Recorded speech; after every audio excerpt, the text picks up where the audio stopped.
绘本是成人送给孩子的一份礼物。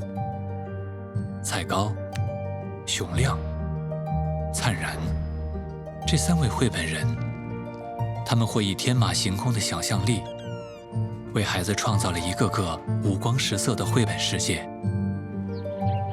或通过分享绘本共读的魔法，为成人提供了一把打开儿童内心的钥匙。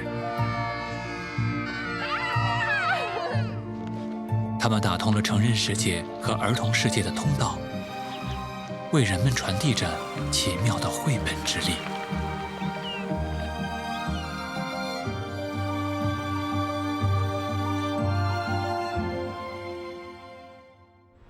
让我们以书为舟，开始一场奇幻漂流。